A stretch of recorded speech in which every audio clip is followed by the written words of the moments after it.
Hey, what's up? I'm Brendan Kelly from the Lawrence Arms, the Falcon, and the Wandering Birds. And I'm getting drunk with buds. More drunk. Hey, bud, we're getting drunk tonight. It's not just a podcast, it's a way of life. Hey, bud, we're getting drunk tonight. It's not just a podcast, it's a way of life. Hey, bud, we're getting drunk tonight. Not a podcast, it's a way of life. Hey, bud, we're getting drunk tonight. Drunk with buds. Welcome, everybody, to Drunk with Buzz, a show about trying new beers with some friends and having discussions you normally have at a bar. As always, we get our beer information from the Untapped app. That's UNTAPPD. You can now follow the show there at Drunk with Buzz. And that banger of a theme song is by Title Holder out of New York, New York. All right, Badarians, grab a fresh drink and crack 'em if you got 'em, because today we are joined by Chicago punk rock royalty. He is the co-frontman of the legendary Lawrence Arms, the chaotic mastermind behind the Falcon, and the brain behind Brendan Kelly and the Wandering Birds, who just dropped a killer single, Tracksuit. He's fresh off crushing dates on his solo international, and Here Goes Nothing tours, and he is quite frankly one of our favorite musical philosophers on the planet. Please welcome to the pod, the one, the only, Brendan Kelly. Hey, hi. Wow, that's such a nice intro. Glad to be here, everyone. Woo! We can't. Glad to have you, man. We're so happy, man. This is going to be a great day, great time. Yeah. And let's just start lubricating the lips and drinking some drink. Let's crack open the first one. We got Urban Artifacts Bloom, a fruited sour. It is 7% ABV with 265 people who have checked this in for an average score of 3.85 out of 5. The Urban Artifact microbrewery is out of Cincinnati, Ohio. The style guy says, prickly pear and lemon pie fruit tart. Crack it open and feel the zest. It should be lemony, pear, bright, refreshing, and sharp. All right, everybody, take a sip. Tell us what you taste, what you don't taste, what you like, dislike. Let's go. This is way better than that last prickly pear flavored beer we had. Oh. You sound like a prickly pear when you talk like that. Well, maybe I am prickly right now. It's a little chilly out. It's rainy. Hey, early in the morning, is a face smacker of tartness. I love it. That is good. I feel like I'm literally drinking off a cactus. A little prickly? Yeah. I just brushed my teeth, and it's it's tart. It's tart. It's going all up in his combo. gums right now. That is all up in there. It tastes like an adult lemonade, and I don't mean like it's got booze in it. I mean like it didn't add sugar. If you just made a lemonade out of like seltzer and lemon juice. But again, just brushed my teeth, so I'm not really getting a full spectrum of flavors right now. I definitely am impressed with its drinkability already. I mean, it goes down like a refreshing drink, not like cold High Life or Rolling Rock, to put it in the parlance of beer, as opposed to say like a Stella or something that's not like doesn't feel like it quenches your thirst. Yeah, yeah. You know what I mean? I get that, absolutely. This is like a thirst quenching beer. I feel like, now that I can mow my lawn, I feel like this would be a really good one during that time. Yes. This is a lawn mowing beer. I can finally say mow your lawn. I thought you said now that I can know my mom. No. Oh, wow, getting deep. Well, I do know my mom. Just I mean, now. it just sounded very biblical in that way. Whoa. I know, getting deep. All right, so on the can, it says a portion of proceeds are directed to the Women in Brewing Scholarship for students of brewing sciences at Cincinnati State in celebration of International Women's Day. Woo! That's pretty cool. It's slightly dry with that lemon peel taste at the end. I like the tartness. It slaps you in the face, as we already said. It is very easy. It's not very acidic, which is a plus to me. And it feels more like that standard of sours that Honer and I really love. This is on the side of Gosa style. Like, there's a little bit of saltiness to it. It's not too like, sugary either. Yeah. It's just like a Just This beer salty. is made by women. That's what I'm just gleaning right now. Is that correct? I don't think so. I think I think they're I just think they just donate. it's made for women. Oh, so it's made by perverts who are trying to like seem like feminists. I I mean, mean, this can and the mission statement on it seem very much like it's made by women. I don't know, like maybe. It It could be. very well could be. I wasn't there. I mean, so I the don't know. picture of the person gardening is, first of all, gardening. Second of all, a woman. So garden comes first. Yeah, Sean would be so upset right now. but I was at first I was like, I'm opposed to women getting educated, but if it's just to make beer, that's fine. And also, to further solidify my place in our cancel culture, this tastes like it was made by women because the bubble profile is like that of a champagne. Yes. Okay, I get that. It feels like it was You know, made it's like by it's got women like those, for women. It's very like, girly drink. small, burny bubbles. Yeah. That the champagne wants to have. This is not unlike a mimosa made with some like seriously early squeezed orange juice. No. But I would love this at a brunch. Yellow River actually has mimosas now. Ooh. I saw I that. said, fuck We yes. gotta go. I know. In the pour wall, too. Dude, that wall is such a good selection. In all seriousness, this is a good beer, and I think it is no matter who brews it, it's a high watermark for women in brewing. Nice. All right. We'll get your ranking a little bit later. We're going to get into our first segment. We're going to play a game. We're going to do some Bruce trivia. So hold on tight. Here we go.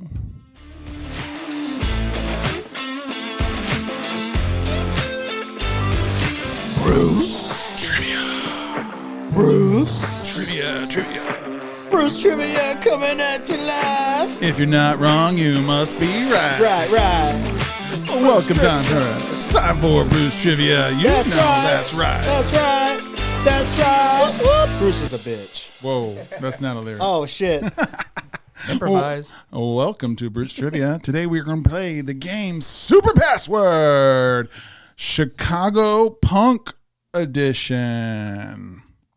Ooh, Everyone knows the game of Password, but just in case you don't, 3 players, Honer versus Skylar versus Brendan. I will be giving a one-word hints to see if you can guess the password. The person who gets it right gets a point. The most points at the end of all the passwords wins. Pretty simple.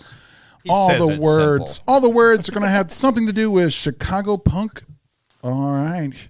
Brendan, you are our guest. You'll go first, then Honer, then Skylar. Brendan, you get the first clue for the first word. And Okay. here we go. We're going to go road. My clue for you is road. Road. Road. I'm going to get.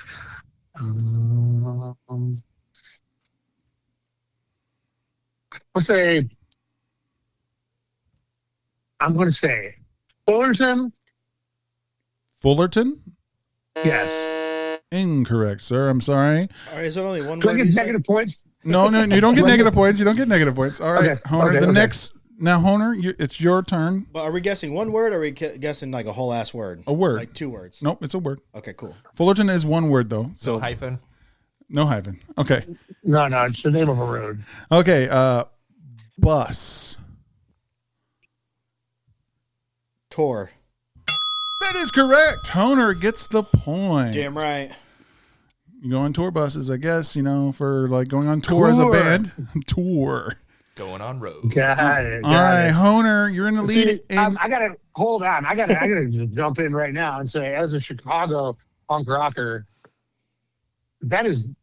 Like, I was thinking Chicago. That's not Chicago. That's You know what? being on the road. You're right, is the Brendan. one- I will take that it's the point one away where from I- Honer. What the fuck? I'll take that point Thank away. you. So we're all back to Thank you. even. But That's what I was hoping for. yeah, exactly. Oh my god. Why? What would the answer be then if it was Chicago? Technicalities. Metro or Metra or the L. Oh, instead of there's bus. a bus on Fullerton, which is a road. See, there you go. Yeah. So, but no points are awarded. Sorry, Honer. But you get to go first on the next word All here. right, cool. All right. Word number 2, Honer. You get the first clue. Skull.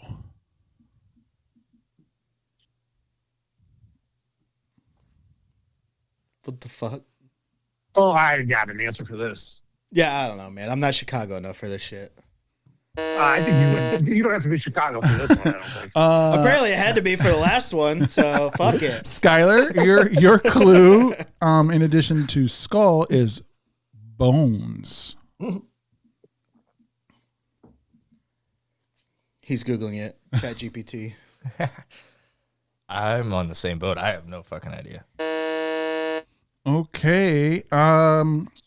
Brendan, we're going to go with mascot. Skull, bones, mascot.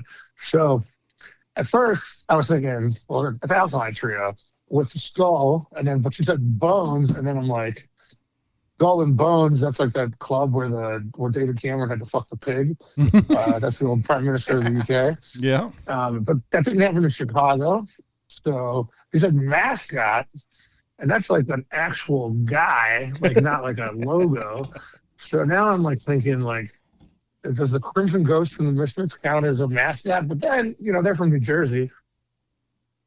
So where's there a full-on skeleton mascot in Chicago? The only thing I can think of is, and I'm sure this is the right answer, the Misfits cover band made by animatronic dogs that's in the Logan Square arcade. Because they have a skeleton mascot. Is that the correct answer? What's your word, I guess? You said a lot of them. I know what you're saying. That's kind of why I don't think this is the right answer. But I'm going to stick with the robot band. Okay. Okay. Didn't expect us to get this far. No, I didn't. I thought that you would get it right here. Pirates? No. The next clue owner, we're gonna give what's penis? The next clue is penis. penis. No. What's his name? If you don't know it, I don't know it. I can't. I don't care. Skellington. Oh, Jack Skellington.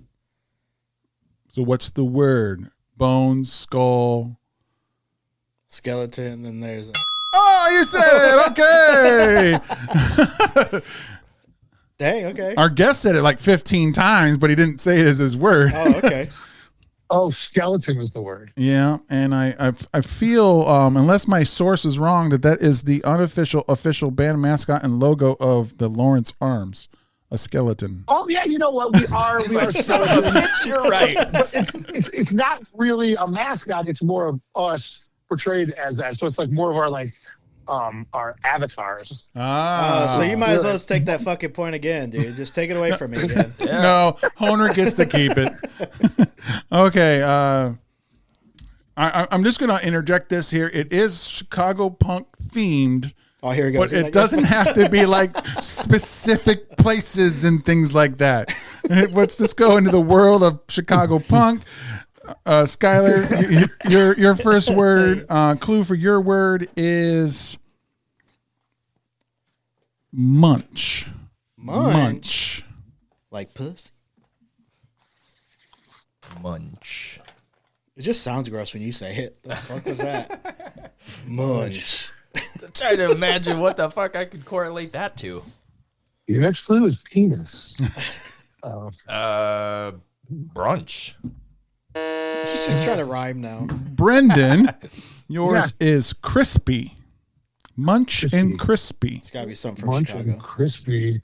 I'm gonna say a pizza puff. I fuck with pizza puffs. hard. You know, people don't know what a pizza puff is outside of Chicago. Well, I'm outside of Chicago, and I know what a pizza puff is. Yeah, our Well, freaking. Yeah, but our you're in the gas greater Chicago universe. our gas stations have pizza puffs. Yeah. But they don't have them like. That's a really like regional thing. Pizza Oh, puffs yeah. don't exist most places. That's crazy.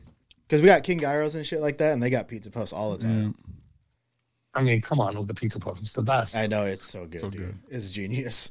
But is it hard? And when you bring one up to your mouth, you Munch it. and it And can it be tastes like a hard and penis. crispy. It must be Fried. The look of disappointment in his face. Chips. No, he has no idea how to get this. Dude, Chips. the Chicago guy ain't getting it, bro. How he makes? What do you think? We're gonna get it. You only made 2 clues and they were munch and crispy. And hard And he said And hard chips now. And now chips. and heavy. Okay, that's a bonus. But I that's know not he giving never me said anything. heavy. He never said You're- heavy. come on. Hard, heavy, munch, crispy. Well, it can't be a fucking Chicago dog. So, because it doesn't have chips. You're thinking. Think about just those words. What is Munch, crispy, hard chips. We're talking Rice Krispies. I don't fucking know. We're all too drunk for this game today, I think. I'm just going to give no points on this one and move to the next one. The word was crunch. To Who the fuck is gonna know? You were rhyming I was earlier. rhyming, you were close. and you made fun of me. crunch. So crunch is the style of guitar riffs that Chicago punk Oh my bands do. God. Crunchy. There's Oh a my whole- God. There's a whole ass. Yeah. Like, If you would have said fucking like genre, Cap- that would have led a Captain? whole different path. their music is crunchy. But he was saying food. But yes, and the noises they make are crunch. Hey, even the Chicago guy said he would have used something else. So, Oh, okay. so- Well, he's not the you know host, what? so he's shut I will down. say this. You go to Germany and like when your record it isn't as good as the last one. They go, "Where's the crunch? Where's the crunch in this record?" Well, thank you. I should have said Germany. All right, Brandon, you get to go first on this one. The next one is a little bit easier, I hope. Your clue is tape. tape. They, nipples. Good answer though. Retro is yours. Honer. It's gonna be like something that just fucking rhymes with tape. Let's see, man. Tape retro. Yeah, bro. I don't know, man. I don't know anything about these.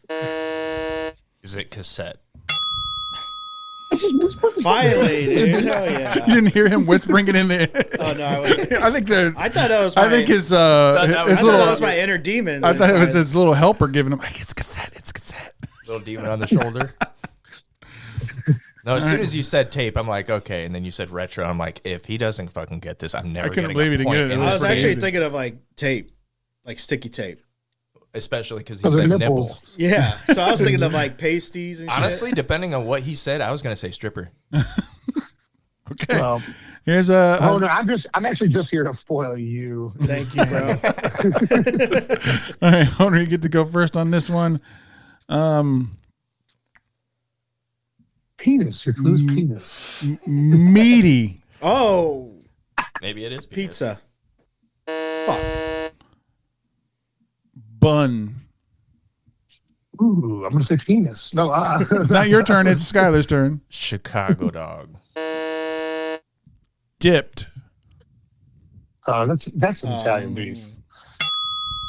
Italian beef. Beef is the answer. I was gonna say corn dog. We took it because it's from Chicago, but also bloody beef has a connection to Britain. Actually, Bruce, that is from Italy. That is not a Chicago doesn't thing. count, yeah, So if we technically. were going to be technical, then we should definitely say that does not count. So he should get his point taken away. No, he's gonna keep it.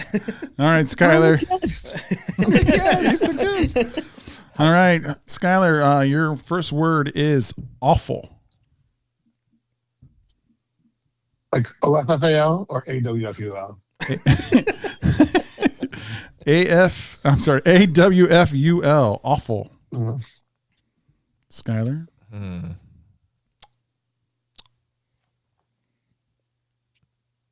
Chicago Bulls. Dude, you're gonna get. I know, You're gonna I'm get getting beat hate down. for that. You're gonna get I'm beat getting down. So much hate. I was like, is he being ironic? I'm gonna say it, and then he's going bing. Nope. Brendan, yours is terrible. Okay, so same word, but slightly different Just a synonym. Yep. vibe on it. Awful, terrible. Is this like okay?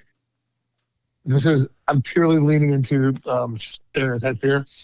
Is the answer ketchup? No, but I like where you're going. You don't put ketchup in dogs in Chicago. Just keep that in mind. That is correct. I mean, I personally don't give a shit what you put in your hot dogs. But a lot of people do. I mean, like, you could put a fucking, seriously, like, go into the bathroom and scoop out a fucking handful of shit and spread it on your dog, and people would care less than if you put ketchup on it. And I think that's a little bit fucking extreme. It's pretty extreme. Honer, speaking of that, how about poop? Awful, terrible poop. God, this is Pizza Puff. Cubs. You're gonna get broke down. You're getting You worse guys are hate than I overthinking am. this here. I thought you were just talking shit about the whole state. Yeah. Nope. Or whatever. Fuck. That's just because he keeps speaking sports teams. Right back to you. Gross. You should have had it. I mean, you guys are technically saying the word, but without saying the word. It's Skylar's turn. This could be about anything in the world. So Everyone said it here without saying the answer. Bullshit. Well, you're half right. So What the fuck? I'm going to go ahead and forego the word, the clue, and just say shit is the answer. shitty. Correct. For what? What about Chicago? Yeah, shitty? what's that? I didn't say Chicago. But we're talking Chicago. Yeah, this whole thing is Chicago. Oh, I'm themed. sorry. That the Lawrence Arms song from Metropole called Paradise Shitty. Oh, Okay, now it makes sense. that makes sense. There's also a Wandering Bird song called Shitty Margarita. All right, so everyone's got a point except for Skylar. So Oh, I got a point. so everyone's got a point now. This is the final one. Brandon gets to go first. Oh, yeah, this is going to be great. All right, so anti-establishment. Anti-establishment. I'm going to say... I'm going to say Chicago 7. No, Haymarket Street riots. Anti-establishment. I'm going to say Indiana. No. Honer. Symbol. Symbol and And it's symbol as an S, not the musical instrument. Oh, okay. Not the music symbol. Punk. Getting closer.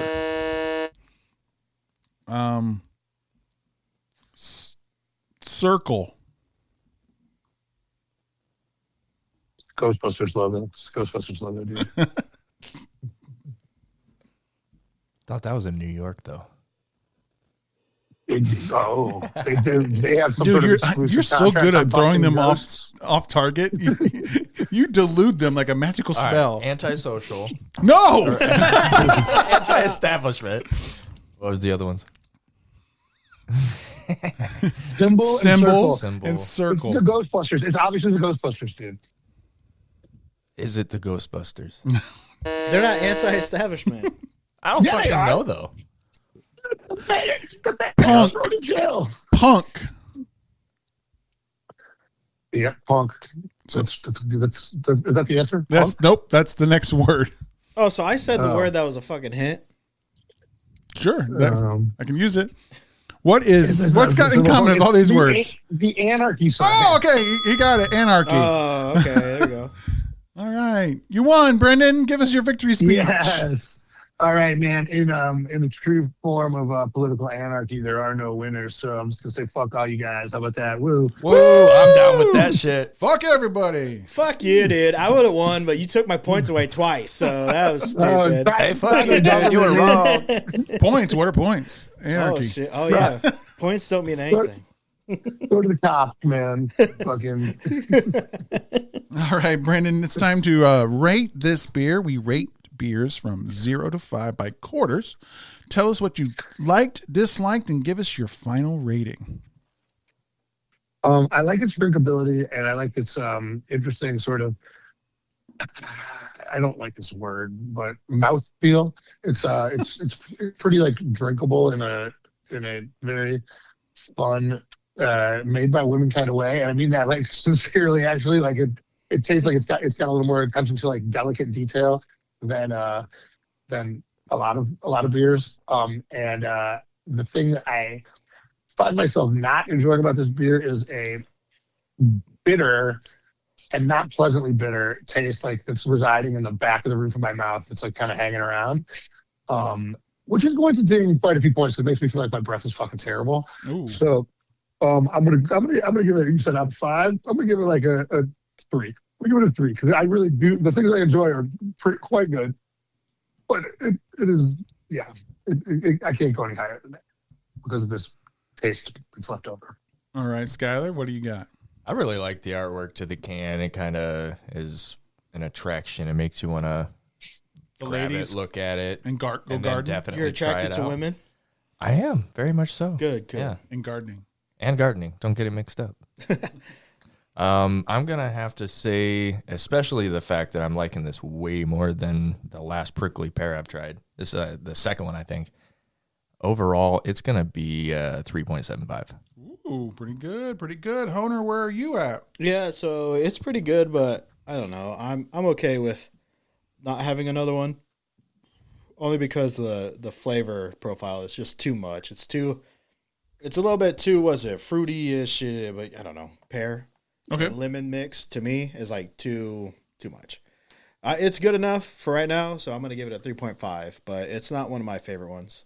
Definitely can see how this is one for the ladies, where if they're having a brunch together, bro, and fucking drink it up. This is fire. This is a good one. Mimosa replacement. Yeah, like a good brunch replacement for the mimosas and shit, or like outdoors at a vine or like a winery. Do you still want this with your mowing? I guess that answers that. No, I don't think so. All right, so this is why we rank them last. We drink a whole can first. I'm right there with you, Owner. It's a 3.5. It's a solid B. I do like it. I would have another one. I'm not drinking a 4-pack of it. I will give it credit that it does hide the alcohol. I mean, 7% on this, and I don't taste like it's boozy at all. I feel like a lot of Urban Artifact, I don't taste the alcohol. Yeah, so, and it's got that, every now and then, I do like a good sour that just slaps you in the face of the tartness, and that brings that back. And I'm not hating on that salty taste either. But I couldn't drink more than maybe 2 at a time on this one. So I'm not going to go to this all the time. That's why I can't make the 4, unlike most of their other brands. But hey, B is still a pretty good score. I agree. All right, so we're going to move into our first ad. This shot break is brought to you by Shake Up Cocktails, the zest of the Midwest. Tired of the same old bland drinks? It's time to shake things up, inspired by Midwest fare culture. Jamie and Dan distill their own gin for the Shake Up cocktail that brings the classic lemon shake up flavor you love, now with a twist. Try their new 10 milligram Delta 9 THC infused lemon, plus fan favorites like original lemon shake up, cherry, peach, blueberry, and iced tea with lemon. Founded by Indiana-born Jamie and her husband Dan, Shake Up Cocktails is proudly rooted in Midwest flavor and fun. Grab yours online at drinkshakeup.com or in person at participating locations such as City-Wide Liquors and Belmont Beverage in the Michiana area. Not a local, not a problem. The website also gives you a map of participating locations. Just add your zip code. So, what are you waiting for? Shake things up with Shake Up Cocktails, the zest of the Midwest. All right, Brendan, this next song is going to be, or the first song, I suppose, is 17er, 17th and 37th by the Lawrence Arms. Go ahead and explain it for everyone. Well, one day I was like sitting around on a Sunday morning and I was really hungover, and I was, at the time I was married, and I kind of went to my wife. I was like, she was like, "You get the fuck away from me." And, and so I went to my kids, and I was like, "Kids," and they're like, "We're busy." And I was like, and it was like my dogs. I was like, "Dogs," and they're like, "Rrr." And I was like, "Fuck are you? I'm gonna sit down. I'm gonna write the fucking heartbreaking song. It's gonna be the biggest hit And I'm just gonna be all about fucking how you guys all fucking hate me, and and I wrote the song in like 5 minutes. It was just like it just popped right out, and That's so fucking crazy. All right, so Sure. here we go. Here's 17. That's funny as fuck, but damn, it's sad. So cold, and the corpse I leave behind ain't gonna be no pretty boy. It's a sick sack of disease. We thought about where's we love to go, high and beautiful, and fucking in the snow on New Year's Day or Christmas Eve. On a warm November night, buried beneath the orange leaves. There's a few dreams and ways that we could leave. But my heart got kicked out of all its homes. That tired young just didn't work out, so I guess I'm dying old. Now there ain't nowhere left to go. Welcome back. Welcome back. Bruce is a bitch. Oh, All right, shit. So we got a new beer for y'all. It's called While We Wait 2026. Marlowe Artisanal Ales. Bitter. Session. Ordinary. ESB. That's right. 4.2% ABV. And only 108 people checked it in the world for a 3.99 out of 5. Ooh. Marlowe Artisanal Ales is a brew pub from Mama Ronek, New York, United States. Style guide says bitter, sessional, ordinary. English pub ale brewed with the finest English malts and succinctly hopped in the kettle with Fuggles and EKG. Bitter, malty for fresh Fuggles? bread effervescent. All right, so this is our new favorite style. We've never even heard of this style as of like 2 years ago. And anytime we get one, it's been fabulous. So I wonder if this one's going to hold up to it. It smells very, I would say, earthy. One of our good local brewing buddies actually introduced us to these, and it's like a fucking gem, like treasure every time we find one. Treasure it is. Treasure it is. I agree on this one already. Brendan, what's your first thoughts? Oh my god!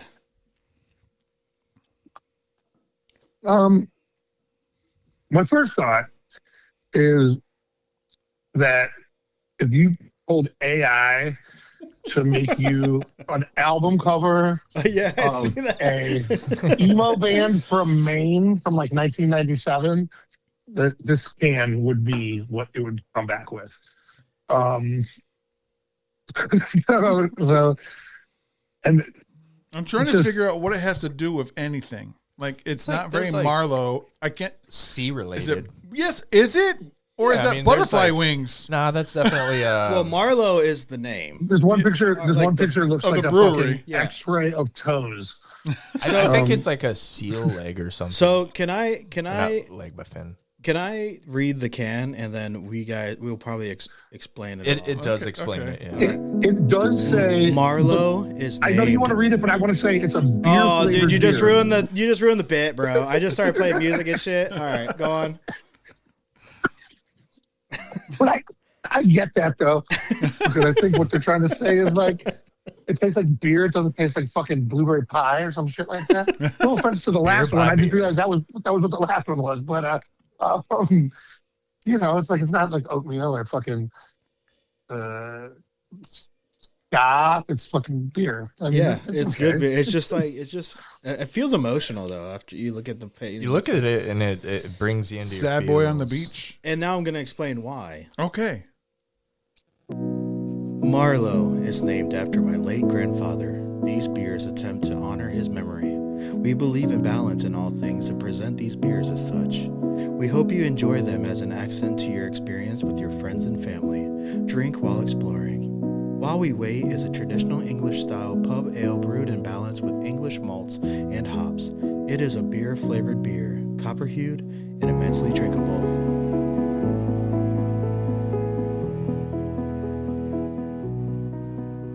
Yeah, that's about right. I mean, like that fucking overwrought piano vibe. Exactly. Is exactly what this beer is like. Fucking. That's the vibe it's putting out there. Is just like an emo band from Maine in 1997. I mean, like everything about this is just big screaming, like "Take me so seriously." And then you It's drink it, definitely it's like It's very emotional. My Yeah. grandpa died. it's definitely a feel your feels beer. Like you're gonna drink Yeah. this and be like sitting on the pier. There's You know water what? just Maybe all it around makes you. you. Maybe if you're like in one of those moments where you just want to feel, and you drink this beer, Yeah. it's gonna take you back to where your Like 1997? your grandpa, You and your grandpa grandma, are like out. your family members that are passed away. Maybe you'll Dude, because while I'm we feeling wait to see them again. Oh, the Damn. salt. I thought it was while we Dang, wait dude. to die. Oh, ooh. it. Even darker, but God damn. But it's salty with But, the tears of your tears. The Yeah, tears I of your mean- tears. You know what grandpas do? They die. So come on. Like that's We just got to we got to handle it, you know. But you know, it's so this tastes like a beer that you go to, like if you're in England and you go in and you go just like, give me whatever the fuck it is you drink here. And they've got that like weird spout that goes like up and they stick the whole fucking mug up around it. And it's yeah. like, and then you drink it and you're like, wow, this would be good if it was cold. That's what this beer tastes like. So, and it is cold, so therefore Yeah, no, it's a good, easy to drink beer. It really like fills your mouth with like everything it's doing. Like on that first pull, I was like, whoa, man.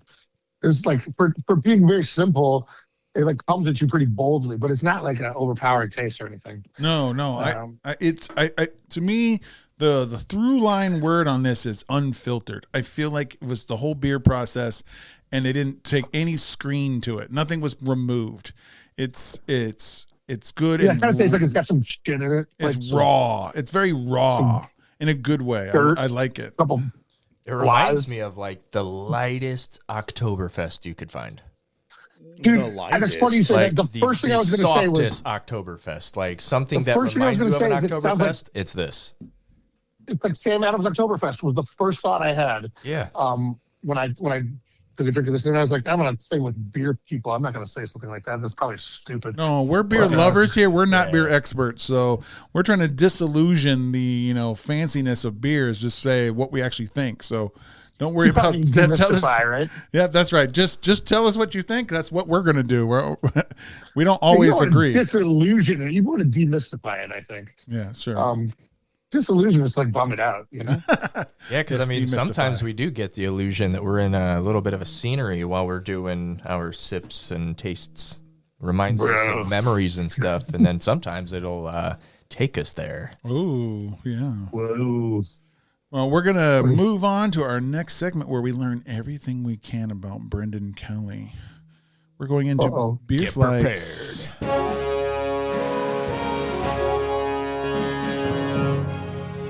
Who? What? When? Where? Why? And how? Welcome to Beer Flights. I am your reporter, Bruce Burkhart, calling in to tell us everything about Brendan Kelly of multiple bands, including the Lawrence Arms. First question up is the hardest, the one that makes people cry, and my co-anchor here, Honer, always likes to deliver. Yes, sir. Are you ready? I'm ready. Who are you? The defeat in his sound. Fuck, man. Yeah. Such a no, serious no, question for a serious beer. That was supposed to be more of a like Bill and Ted bro, not like, not upset, more like impressed. Like, You know, like bro. whoa, yeah. Hell Bro, Bro, yeah. let for me it. tell you, man. I don't know, man. I contain multitudes and shit like all of us do, but I'm just a guy. I'm a fucking old man. I live in Chicago. I'm a divorcee. I play in some bands. I have a day job that I do. I work from home, so I rarely put on pants. And I have a really large TV, Ooh. and I'm almost. I'm like just in the last season of Barry. That's really what I'm. What's driving Nice my pull. driving my boat right now. So no spoilers, but yeah, I like to make music and I like to paint and draw. Nice. And I play a lot of pinball. Ooh, pinball wizard. Do you have your own pinball machine? I gotta know. No, but I'm going to get one. Within the year, I will own a pinball machine. Hell yeah. We'll come back in a year and we'll then we're talk, gonna talk about. We'll bring you back next year. We'll talk about pinball. pinball. All right. So before you released Slapstick in 1993, and the Broadways in 1996, and the Falcon in 2004, you wrote a song in grade school called "Nuts, Nuts, We Want Nuts." Musically or lyrically, can you map out how you, as a kid, writing about wanting nuts, eventually evolved into the guy who wrote the song "YMCA Down the Street from the Clinic"? What was that process? I mean, okay, first of all, that's a good question. I mean, and it sounds pretty stupid, but like it's not. Nuts, Nuts, We Want Nuts was a song that was like based on this bass line that my friend Nick wrote, who's the guy that does The Wandering Birds with me to this day. And we were at it was like one of those things where we were like in like 6th grade and you go away for the weekend, like for the weekend or the week, I can't remember, like during school with your teachers, and you like stay in a nature kind of like zone. You know what I mean? It's like about ecology or some shit like that. You know? Okay. Plant some trees and right. So and Nick brought his bass and he was playing this bass and it was like doom doom dee dee doo dee doom doom dee dee doo dee doom doom dee dee, and I started going nuts, nuts, we want nuts, nuts, nuts, we want nuts, nuts, nuts, we want. Because I mean, there's one thing, I'm 12. For another thing, it's kind of funny. And people were like, "What are you singing?" And then so I started singing it louder and louder and louder. And like the absurdity of it was like really like making people be like, "This is so stupid." And I was like, "No, you giving a shit about this is so stupid." And it really like it really did sort. And so then it just got louder and louder and louder. And it really did inform like sort of my sense of humor in that way. And that like that as long as you sort of lay a fundamental groundwork that you know what you're talking about, everything you do can easily be twisted into some sort of like critical piss take on something, right? And which is not to say there's a lazy version of that and a vigilant version of that, right? And that was like sort of where my vigilant version of it started, was like, because I mean all these motherfuckers were coming in and talking to me. I was in the Latin National Honor Society. I got scholarships at college. I was a fucking National Merit Scholar. And I'm like, these fucking morons trying to tell me that I'm doing something stupid. Mm-hmm. Nuts, We Want Nuts is a fucking profound treatise, motherfucker. And that, like, as like my sort of songwriting developed, there's always been, I think that we'll talk about punk rock. It's always like loud, fast, abrasive, sometimes violent, sometimes antisocial. But the thing that they leave out is a sense of humor, and it's just as integral to punk rock as any of those other things. And in fact, I would say that any art of any kind, be it painting or theater or music, or if it doesn't have a sense of humor, it's not good. And I don't mean that it has to be funny at all, but it has to be imbued with the kind of like vulnerable humanity that humor comes from. I mean, human and humor come from the same fucking Latin root, right? Yeah. So it's like, and so does humility. And those are things that like humanize. I mean, like I can't stop using this fucking syllable, but that humanize a piece of art and make it relatable, right? So like, you got a band like Minor Threat, not a funny band, but they have a sense of humor, whereas Gorilla Biscuits has no sense of humor. And that's the difference between those two bands. Like one is awesome and the other one is like pretty awesome too, but like they're also like kind of like you can laugh at them and there's a reason why. Isn't it kind of funny that also within the same Latin root, if you have the humors, that you're also a little bit sick. You're sick, you're ill. So like it's funny that goes to like to err as to be human, also to like to be funny. Is it because you're a little bit off? you know what? I never really thought about this before in this way, but you're like hitting on something that was just kind of occurring to me, and you like really solidified it. Is it's vulnerability is what the thing is. Like the ability, like the knowledge that you like that you don't have it all figured out. Like whether you're sick, like it's not weakness, but it's like a like pierce the veil. Those motherfuckers, like they're like we live forever. They mean it. And they wear pantyhose on their arms and shit like that. And it's like there's nothing fucking like. I mean, it's funny. It's funny as hell, but not for the reasons they think. And and that's why that shit sucks. But like shots fired. Ooh, you have to pierce their veil, dude. I couldn't even pierce the veil of that band. But anyway, to like circle back around. Sorry, long answer, man.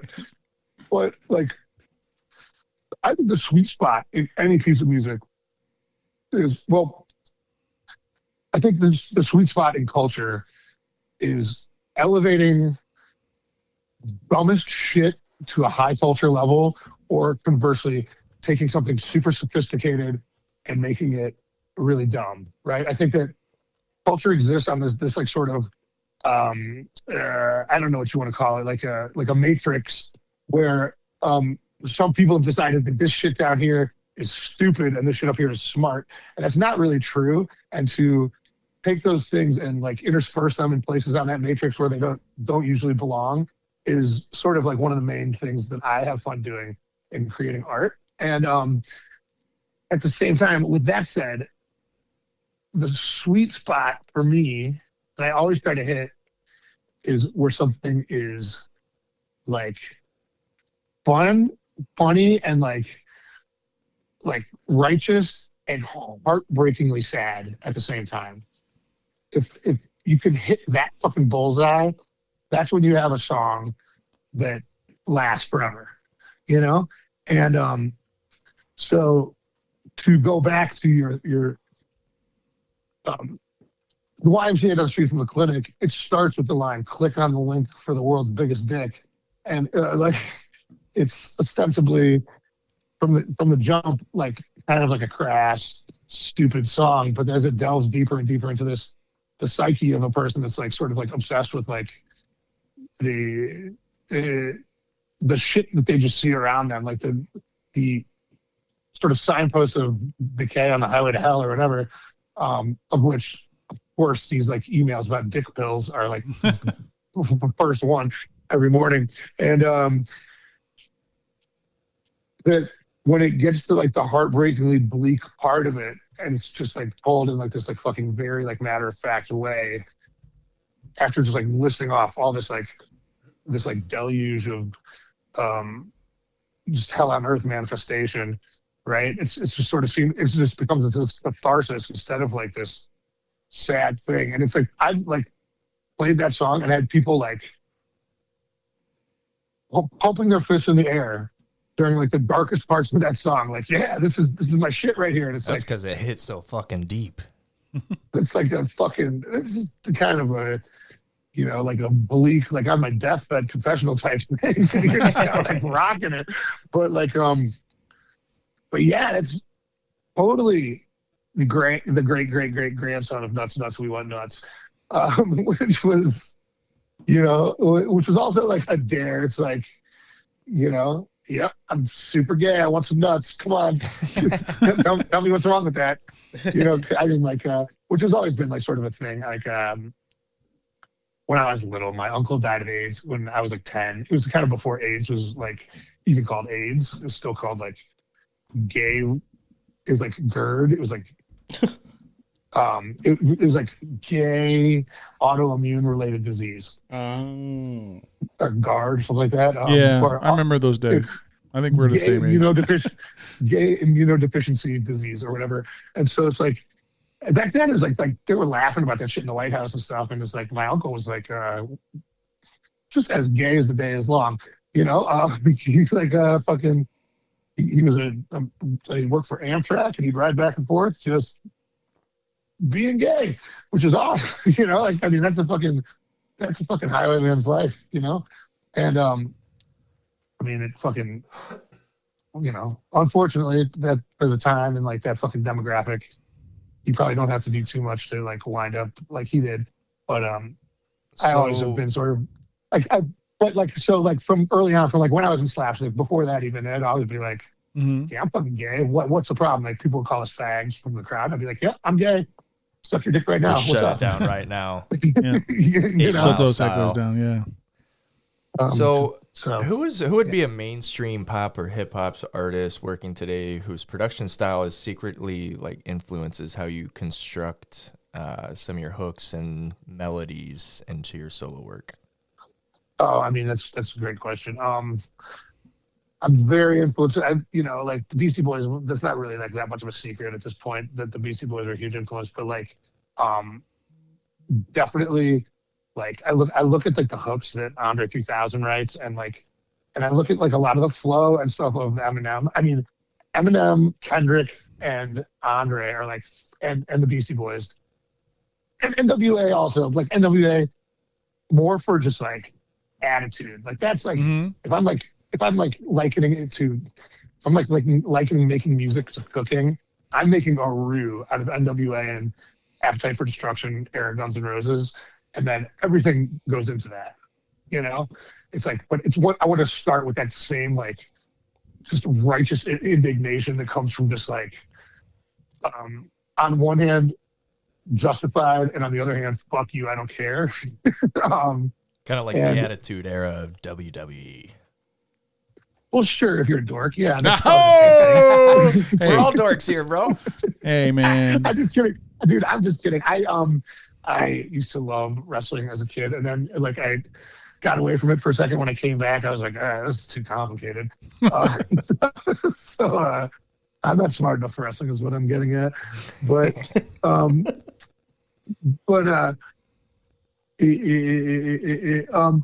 as far as stuff today, like who I've been fucking with lately with some of like these new songs. I think I stole some melodies from like Noah Cyrus. Hell yeah.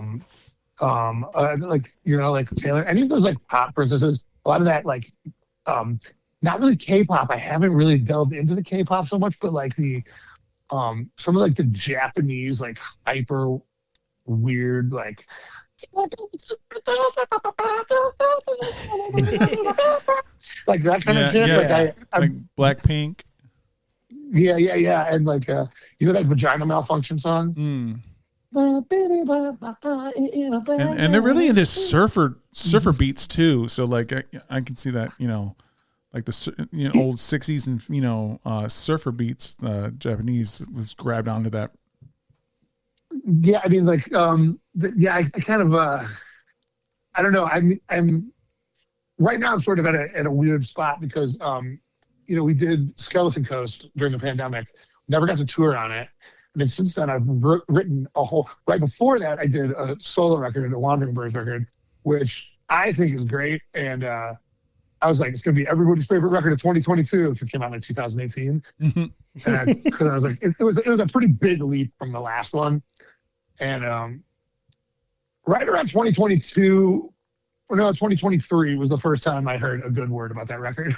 Like nobody liked it at all, and which unfortunately, I went back and listened to it not too long ago, and I was like, I was right. This is a fucking dope record. This is everybody's favorite record of 2029, maybe. It could be one of those ones that within time it just like, hits so hard, and then everybody's like, "Holy fuck, we all slept on it." Yeah, cult classic. Yeah, I mean, that's a very nice way to put. The record is really good, but no, I mean, it is really well thought out. So, I think that, much like famous cat painter George Bush, history will vindicate it as a hero. But so that record, I got nothing back from. The Skeleton Coast record, I got nothing back from, and then I've written a whole new Lawrence Arms record since then. Ooh, all right. And so, but the thing is, it doesn't really become art to me until somebody else hears it, till I can see it hit them. Because it's like what I do is just like putting stuff together. But when a song hits a person, and it's like just like when a song hits me that I've never heard, it like fills me full of like these like sort of like visual, emotional, like Oh, hell yes. you know, of the sensory things, and then that song like takes on a life, and that's when it's art. Like when your song hits me, I make it art, not you when you just wrote it. And so I've got all these songs that are like not songs yet to me, and so I'm like sort of like, what am I doing with my shit right now? I've been trying to write lately, and it's just like. So I gotta ask then, real quick. Yeah, I'm backed up, man. I'm backed up. Like it's like I went to a fucking deep dish pizza convention. You know, It's too much cheese. So like, are you able to like listen to a song and then while you're listening to a song, you're actually in your head hearing your own song you're creating from it? Is that what I'm kind of getting? In a sense? I'm more hearing like one section of a song and going, okay, remember, write down that because you're gonna that part steal spoke that to you. later. Yeah. But it's like usually it's just like one little turn that isn't like the main part of the song, and I'll take that and I'll blow it out into like a whole song. You know, so it's not I see like what you're saying. the most obvious stealing, and it's not like I care to hide it because sometimes I steal. Like that song "Paradise Shitty" is national anthem by Gaslight Anthem for the verses, and then for the outro, it's fucking what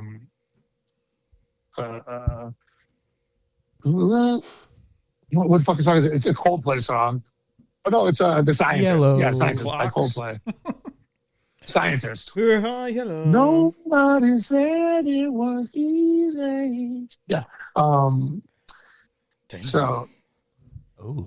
All right. So Oh, So I'm not shy about stealing songs and stuff like that. it's Like, called sampling, bro. There's no stealing not here. standing on the shoulders of giants. Networking. Gentlemen. All right, so early on, you guys stashed a giant apocalyptic-looking nylon billboard ad for Kevin Costner's box office bomb, The Postman, in your van, and forced venues to hang it up as your stage banner. What were some of the craziest and funniest reactions to the band doing this? Or do you guys have any crazy moments besides that? The reaction to it was like, what? Okay, whatever. that was the reaction. I like that movie. I'm sorry. And I mean, like, we just were of mindset at that point. We were like, who cares? Like, this is just like, we still get to like trade in like the fucking currency that like slapstick left on the table. Like we still get to go on tour. Fuck it. That's fun. We'll play these songs that we like and we'll just make each other laugh. And as long as we're all laughing, that's fine. And then it got kind of dark for a while when like the yellow cards and starting lines and shit like that started. We started touring with those bands and they were getting so popular and we were like, so is what we do bad? Because I don't like that so much that they're doing. And then, you know, and it was like, at that point, it was like, it's too late for me to learn how to do something else. I mean, like, it was like my resume is like, graduated college, 2000 to 2020, drank beer in a van. You know, like. I'm still on that. So fucking, so it just like, it just so happened that eventually like the world turned and we were there. We were like, oh, we've been playing this kind of shitty music the whole time. You guys like this now? Awesome. But in those early days, it was just like we wear Catwoman masks. We'd play the same song like 3 times in a row and just like introduce it as a new song every time. You know, like we played fucking Wind of Change in Germany one time. First time we were ever in Berlin, we played Wind of Change, which is a long song. When it ended, like we were cracking up because I mean the crowd is cheering really loud, even though they patiently sat through like 6 minutes of Wind of Change or whatever. And then me and Chris were like, dude, what are we gonna do now? I think Chris was like, the only thing that seems to make sense is Wind of Change. And so I was like, yeah, all right. And so we did it again. And so at this point, we like got like 15 minutes of Wind of Change on these kids in Berlin. And we just like are just like crying, laughing, and everybody in the room is pissed except for us. And So you're like the Andy Kaufman of the music. world. No, but we were funny. Shots fired, Andy Kaufman, dead, R.I.P. And then I'm like, well, Chris, what are we going to play now? And then this guy in the back of the room goes, lightning will change. And the whole room's like, and that's one of the finest moments of being on stage I've ever had. So we're going to switch it up a little bit here and ask a little bit about Chicago-centric here. Is there still a Chicago spot that still holds its same magical, gritty energy that it had when you were cutting your teeth in the scene 25 years ago and now? Is there any venues that are still like the same like aura that you know when you experienced it for the first time starting out? Yeah, I mean, like, well, sure. Like, Lions Club is a place that you go to and you feel like if you're an old person like me, like you totally belong. So it's kind of got that same vibe as like the Fireside back in the day, where like I kind of like know everybody and like. But it's also got that vibe of if you go there and you don't know, it's like intimidating and dark and scary, just like every place was when you're like a young kid in a punk rock band, you know? Yeah. So I think that that vibe is still pretty solid. There's the Burlington bar. It's not a place that I go to a lot, but that place is a cool spot. It's about as close to DIY as I think that the DIY, like the real punk scene in Chicago, will let somebody like me know about, you know, because there's a lot of spots out there and I just don't know them. I mean, like people don't tell me. I don't know where I'd look. Like it's like I meet these kids and they're telling me about the shows that they're playing, and they're like, "Yeah, we're playing at the like the Monkey Sanctuary on fucking California Avenue," and I'm like, and they're like, "Yeah, it's a place where this guy's got a few monkeys," and you know, like and like. I mean, I'm like, well, what are you talking about? There's shows in this shed. It's just an abandoned shed. We have shows there. And I'm like, oh, wow. So I know that shit's still going on. But, like, dude, I'm fucking 50 years old. You know, like, they don't want me at those shows. So, you know, I think the answer is yes. And the reason that it's still there is because I don't fucking know about it. You know? Okay, I gotta do it back to back here. You filled an entire moleskine or skin notebook with tiny double-sided handwriting just to get 24 minutes of lyrics for "Keep Walkin' Pal." When you look back at the pages that didn't make the cut for that song, what is the concept or lyric that this was just too weird or dark that you cut from this for the Wandering Birds? Well, you know what? That fucking book is right here. I think it's looking. He's like, damn, I got it right now. Open to a page. I mean, there's still like 4 pages in the back of it. And so that's still the book I'm working from. But I mean, it's looking wild here. Let's see what we got here. I'm trying to get to the point that was mid. I don't know. I mean, this is like, I mean, there's so much shit here, and I'm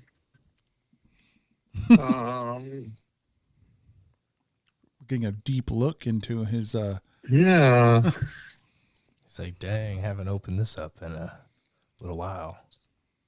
Oh, here's a song called Fat Sensei. Didn't make anything. Like Kung Fu Panda. Yeah.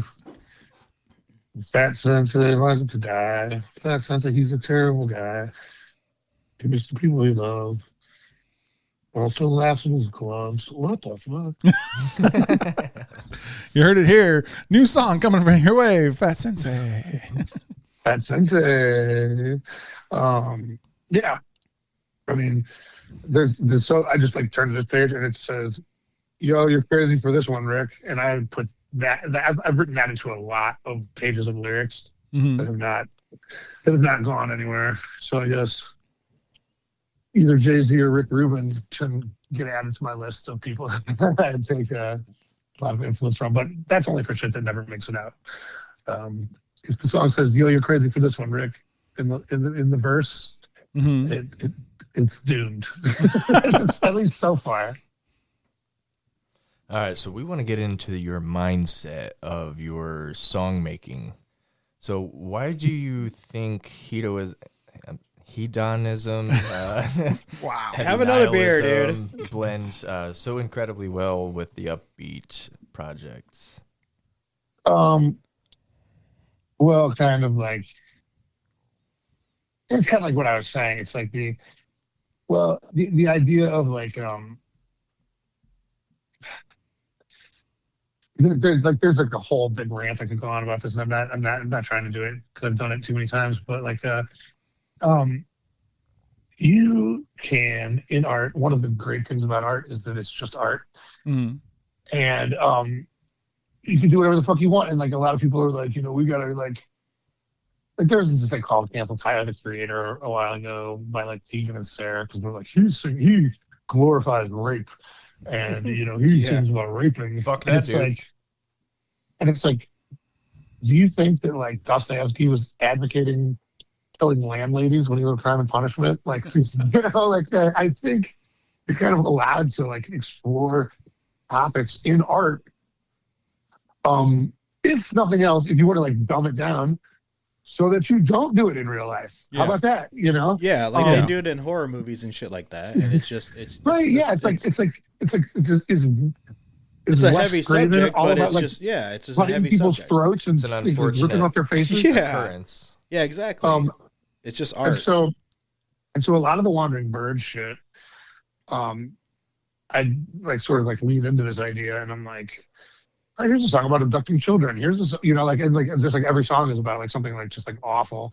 Here's a song about keeping a woman tied to a radiator, and keeping her addicted to OxyContin and making her suck your dick every time she wants a pill. And It's kind of like that Insane Clown Posse song where If I Were a Serial Killer. I believe you're referring to the book by Orenthal James Simpson, If I Did It. But and making that shit sound hilarious is fucking hilarious, It's art. Like, It's art. It sounds like you're partying, and it's like, I mean, like there's a song, probably the darkest song on Keep Walking Pal is a song called Born in USA, and it sounds like a Beach Boys song, and it's about waterboarding, and like the lyrics are dark, and it's like it's said in such a way that it's like really like, I mean, it's funny. I'm in Guantanamo and I'm getting my drink filled and I cannot stop. No. I said it's funny, man. Zing. All right, a couple more beers, I'll be funny. Don't worry. Yeah, he will. No. I'm just fucking around here. Well, we only have one more beer, so sorry, you're not going to experience it. We got side beers. We got side beers. But yeah, that is like probably the darkest song I've ever written. It's because it's all about torture and yeah, it sounds like Surfing USA or whatever. But it's called Board in USA, so you get it. But it's like about waterboarding in the USA. Yeah, it's like there's what is the crazy new there's like a crazy new something that's really making a scene now. It can make you go totally nuts if you know what I mean now. Oh, nuts all you again. need is a rag and a cold dark room. Picturesque water and some restraints too. So tie the dude down, baby. Come and waterboard with me. Come on, baby, waterboard with me. Come and get your love. Come and get your waterboard. All right, so how do you feel about this beer, man? This is your first ESB ever in the world. How do you feel about it? I know it's very emotional. Yeah, it's pretty decent. It tastes like a good beer. I could do without the overwrought fucking jade tree cover art, but it's a good beer. What would you rank it from 0 to 5 by quarters? I'm gonna give it like I feel like I could drink a few of these. I mean, it feels like deceptively it's deceptively full flavored for such a light, tuggable beer. Yeah. And it's like a 3.75. I think it's really, really quite here. Let me just give it one last pull here before I set that in stone. Oh, okay. Yeah, there's a little bit too much hop. The malt almost makes up for it. If you take that hops down, like just like one fucking skosh. I think that I'd have this at like a 4.25, but as it stands, 3.75. All right, Skylar. Solid 5. I Star wish. Dude, Did you see Bruce steal the rest of mine? Yeah. I was like, man, I was trying to steal that. What the fuck? I know. No, I wish I had a whole ass case of this because I would be drinking this often. I wish you had a whole ass too. Get a BBL, bitch. Well, you know what? We're in the works. Honer, where are you at? I'm not feeling the ESB today, I guess. But it was still pretty good. Hit pretty good. Not one of the best I've had, so I'll give it a 4 though. Still good. Nice. I'm with Skylar. It's a 5-star banger. I like the earthiness, the full frontal of flavor. Not too much on any. It just keeps going all the way through. It's complex. It's slightly weedy. Then you get a little bit of tart. Then you get a little bit of malt.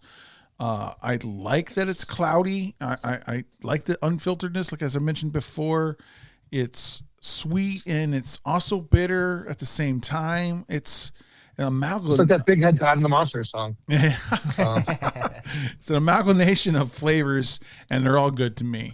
I would drink a whole bunch of these. 5-star. If I saw it in a bar, I wouldn't matter if I came in like, oh, I want a stout today, and I saw they had it, I would order this first. Being a stout guy, I would too also order this over a stout. If I saw they had it, I'd be like, oh, it'd be what I go to. I would start with this. I would end with this. I'm glad you guys can finally agree. Ooh, okay. We have agreed. I love that. All right, nice. so we're going to move into our next ad, and then we're going to play the next song. Honer will talk to you about that in a second, but here comes the ad. Do you want to find a hidden gem in the Midwest craft beer scene? If so, your search is over. The Niles Brewing Company is a nano brewery that produces some of the finest craft beer in the Midwest, with several award-winning brews and more to come, thanks to the expertise of master brewer Brandon Townsley. Be sure to check Facebook and Instagram for updates on upcoming events. On Sundays, you can enjoy a delectable brunch collaborated with Jim's Smokin' Cafe from noon to 2 p.m., accompanied by mimosa and Bloody Mary flight specials all day long. The brewery is located in Niles, Michigan, which features a social district downtown where patrons can enjoy their drinks outside on the sidewalk of Niles. For those seeking exceptional food, outstanding beers, and events that offer great company and entertainment, Niles Brewing Company is located at 206 East Main Street, Niles, Michigan, 49120. It is the ideal destination. All right, Brendan. So this next one is from Brendan Kelly and the Wandering Birds. It's Hugs. So go ahead and explain it for everybody. Okay, well, so this song is about it. it's two-pronged. On one hand, like human beings we're mammalian, right? All mammalian species. Like you don't see the lizards really like cozying up to each other all that much, but all mammals tend to like need contact, And they did some studies that are really too sad to go into about taking the puppies from the same litter and like giving one everything it wanted, but never touching it, and the puppy would eventually die. But this song's not really about that. That's just the way I explain it. I mean, once you get into it a little bit, it's like, I need hugs just to get out of bed. I never eat my breakfast. I just have more hugs instead. And then in the second verse, it's, when I'm at home, I get my hugs from Sergio. When I travel, I get hugs from dudes I don't know. I drive around shitty neighborhoods in my truck to see if there's any motherfuckers on the corners with hugs. Yeah. And what's really funny is that people like have come up to me, people that love this song, and they're like, I love that song about hugs. I'm like, it's about drugs, you know that, right? It's a dumb thing that I did where I just replaced the word drugs with the word hugs and then wrote it obviously about drugs. It's almost like Stussian in its simplicity. Hell yes. But it's amazing how just the thinnest veneer of camouflage makes it completely abstruse to people. It's a love song. So it's a real testament to the human condition, this one. That's awesome. That condition being not that bright. So yeah. Hugs. All right, here it is. I never eat no breakfast, I just have more hugs instead. I need hugs in the morning before I go to work. Hugs in the bathroom if my boss has been a jerk. I need hugs. I need hugs.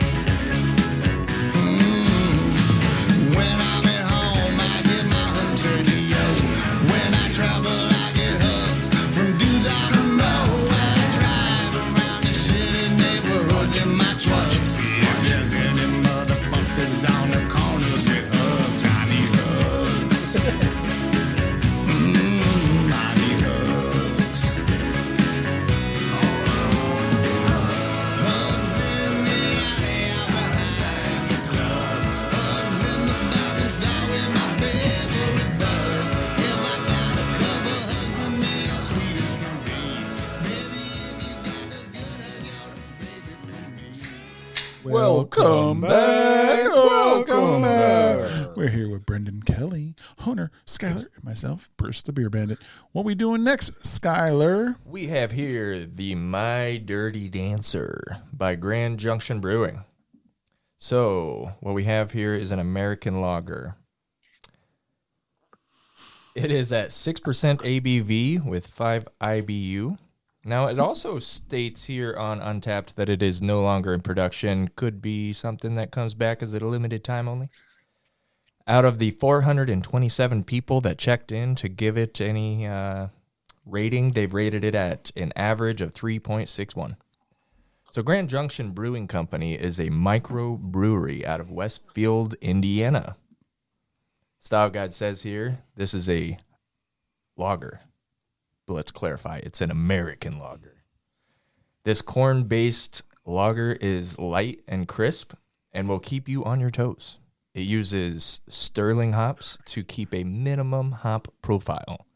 It's going to taste crisp, clean, smooth, a little corn, a little grainy. I agree with all those style guys. It is smooth. It's slightly corny, but not like humorous. It's really easy to drink. I would almost feel like, Brendan, what's that word you use when you can drink a beer real fast? Are you talking to me? Yeah. I believe that It's kind of like buggy or something, right? crushable is what the dorks say. Oh, ding, ding, ding, ding, ding. You're a dork now because just like Pee-wee's Playhouse, if you say one of the two magical words, you got to do the thing. You said it was crushable, so crush it. Have your assistant film you and send us that video this week. Let's see you chug this baby down. I mean, I'll chug this beer right now. I'm not making somebody film it though. She's right here. Though. She can vouch for me here. I'll chug this beer. You try it first. Try it first. Now, while you're chugging this, I'm going to read off this little bit on the can that we've got. It says, "This corn-based lager is brewed light crisp. It's to keep you dancing on your toes." Oh, he's chugging, everybody. How long is the pause going to be? 3, 2. He's done. I'm done. Dang, that's a master chug. Shit. Good job. Let's give him a little bit of a celebration. What do we say? You did it. Hooray. Good job.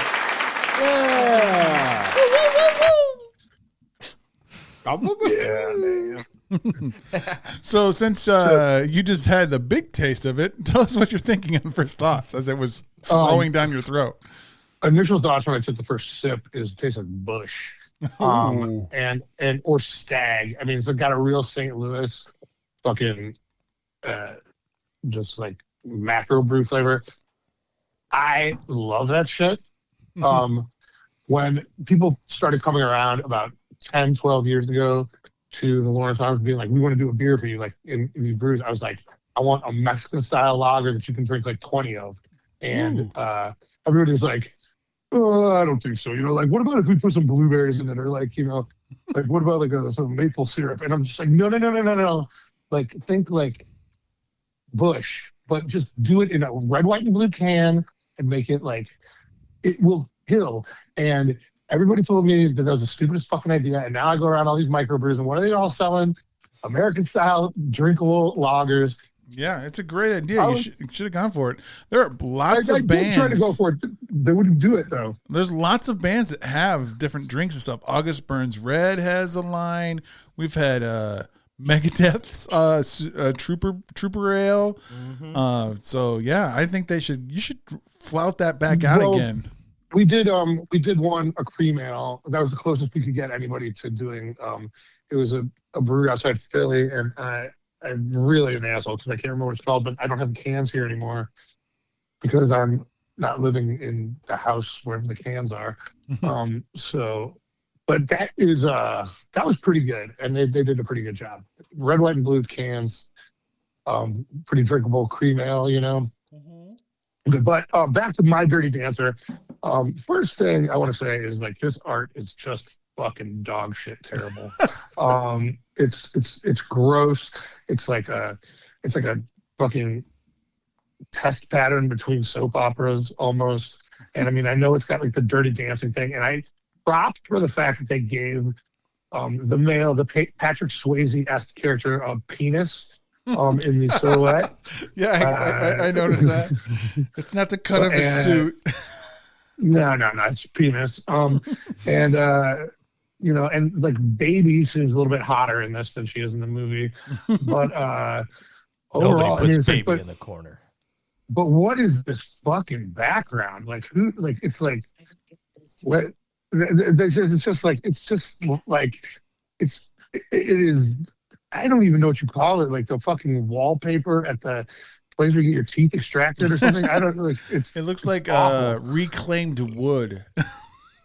But it doesn't look like reclaimed wood, though. You know, that's the thing. It looks like if a freshman college Photoshop project about reclaimed wood.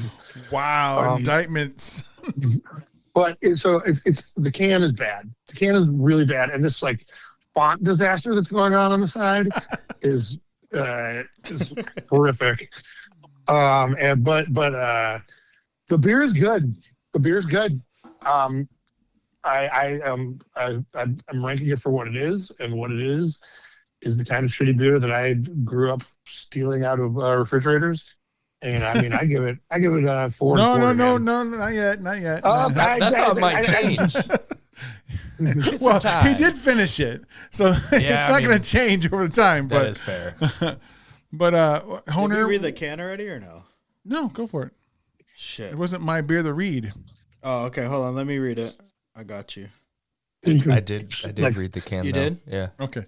I read it while he Well, was, what are your chugging. two thoughts? You guys haven't really chimed in yet. I mean, it just tastes like a regular lager. I mean, I haven't been disappointed with Grand Junction so far. Like sometimes when you taste like breweries that aren't like well known, you kind of get a little bit of the amateur. Yeah. But I haven't tasted like it tastes like something that I would actually go back to and drink it. So I don't taste the amateur style. You just see it on the label. I don't mind the label. I can see that they're trying to just get the shit out there, which I respect. So I mean, I understand. So they haven't hired someone better yet, which whatever. They're doing what they can. So I understand where they come from, what they're doing. Way to make me look like a dick. Hey, punk rock, bro. I'm getting like a local blonde flavor-esque from it, from like Yakida. Yeah. No. Go to Yakida's. This motherfucker loves Yakida. Oh, I do, bro.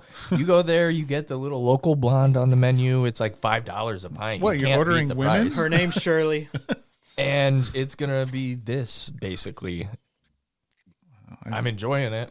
I'm glad you're enjoying it, but there's nothing I don't think- blonde I about don't- this other than the color. No, I don't think it's blonde at all either, but it's good. It's definitely American lager for sure. Yes. And so let's just, move into our next segment.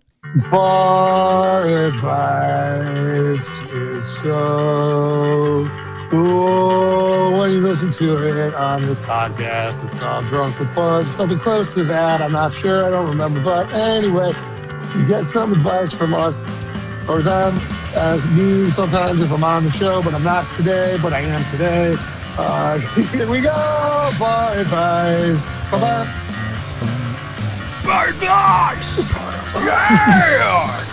All right. Welcome to Bar Advice, where our fans of our guest and ourselves have submitted some questions. And if we didn't get enough, we go to the Reddit. And what subreddit is, what should I do? We have a few different ones here, but we're going to do the Instagram ones first. We got the first one who answered the one we had this week. We got Ben Kaiser from Instagram saying, should I cancel a 6-week Euro trip vacay now that an unexpected expenses will leave me broke? What would I want to really stress that, what would we do in that situation if it was posed to you? Brendan, what's your advice? What would you do in this situation? Okay. Given that, this is all the information I have. Yeah, that's all you gave. I would say, okay, first of all, before I get into this, I want to say, you promised me to use that for every time that you do this segment ever. So it'll get better and better every time you play it. I promise you.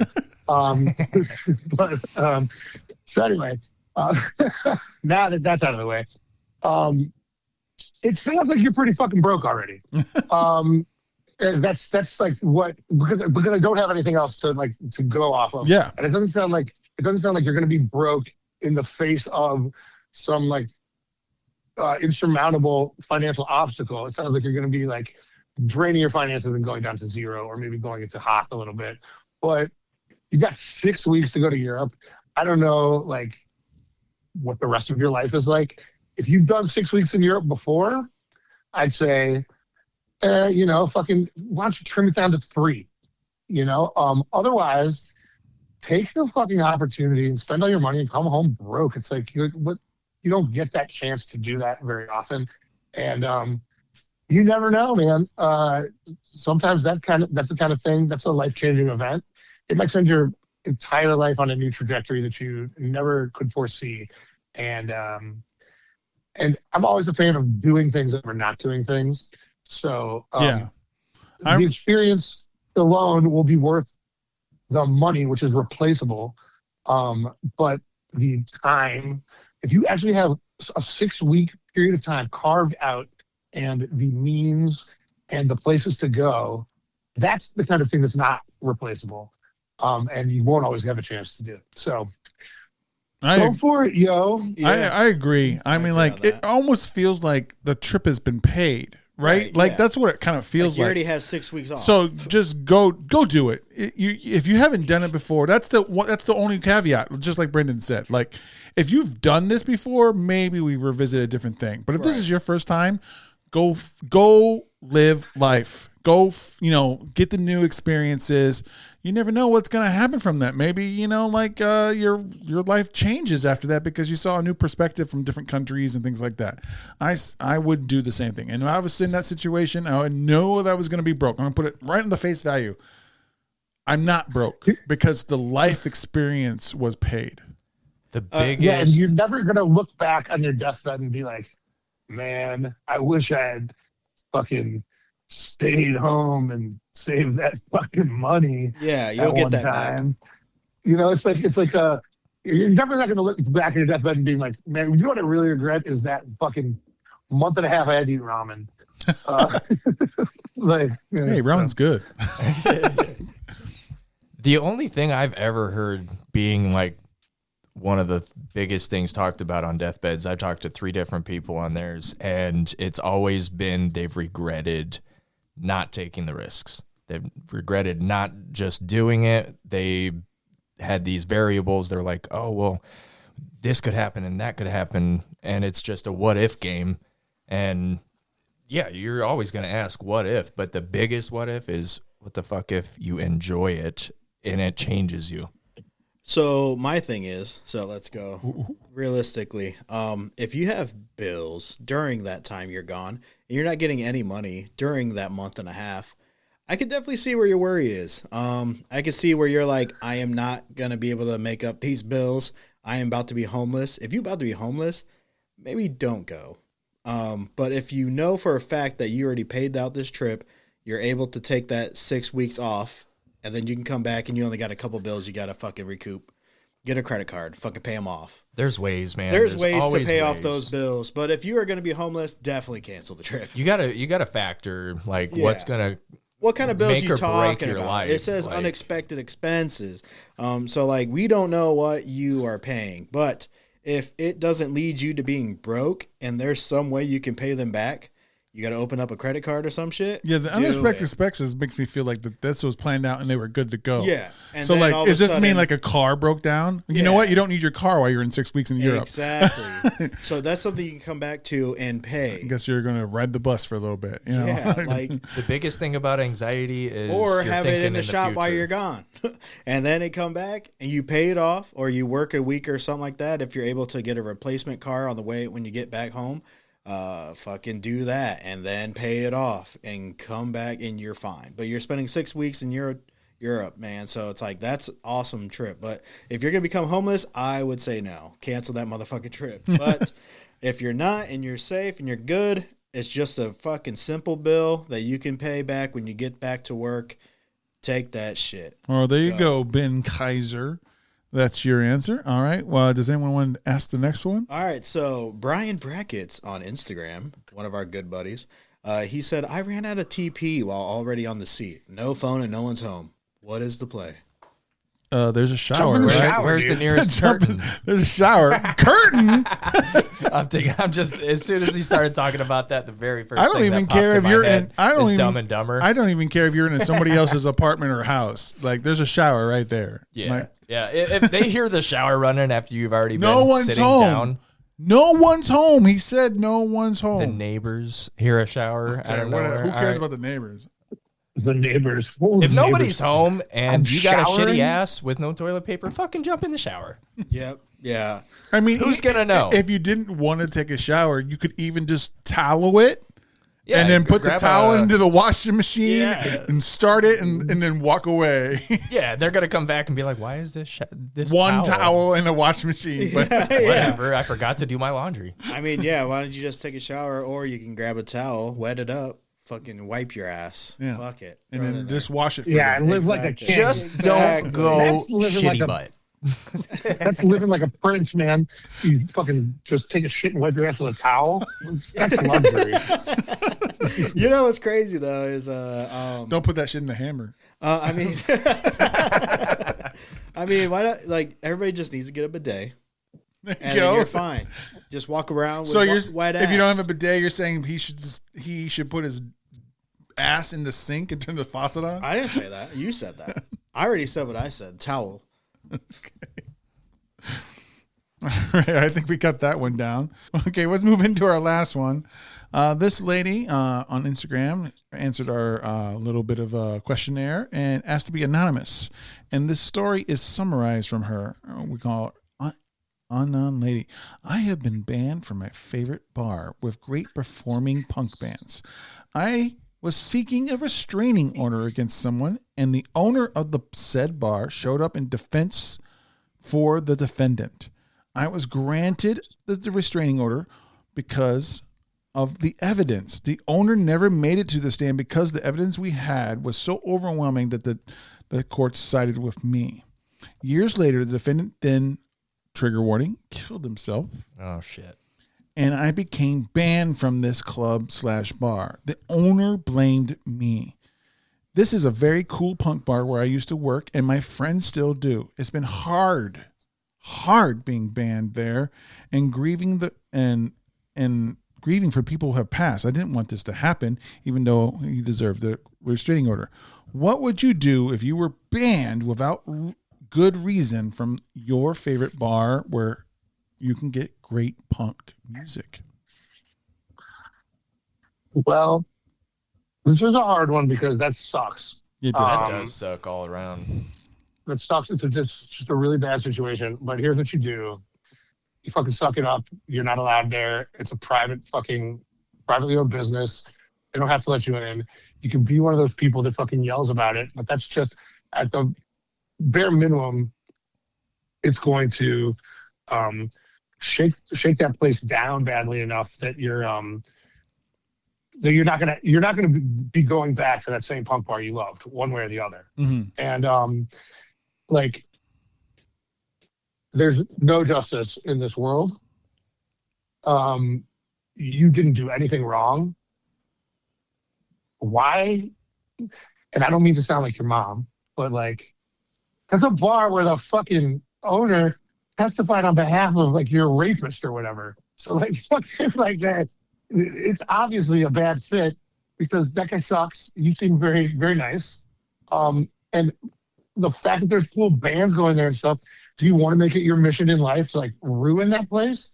It sounds like you love it.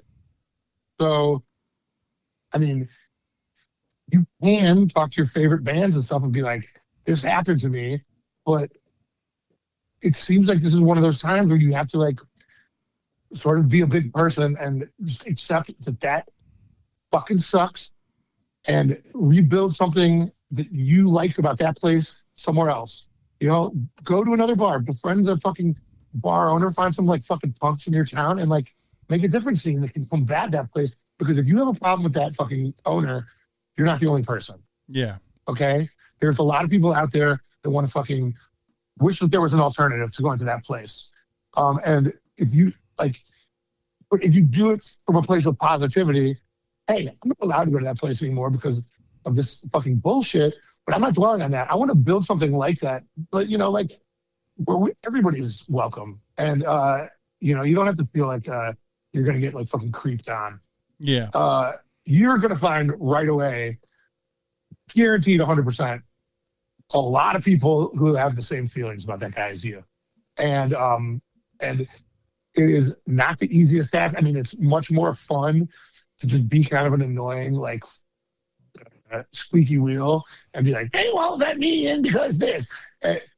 It's nothing really is going to come out of that. So nothing's going to change. So I'm looking back at the messages. She's still anonymous, but I will say that she says a part that you didn't paraphrase is that her friends work there still. I did say that. Oh, okay. Well, her friends work there and stuff, so it's like it's like a spot where she would hang out. It's like Cheers, right? Yeah. Everybody knows your name. You're hanging out there. So she's like being left out. Yeah, because that's your favorite bar and stuff, and like I get it. Sucks.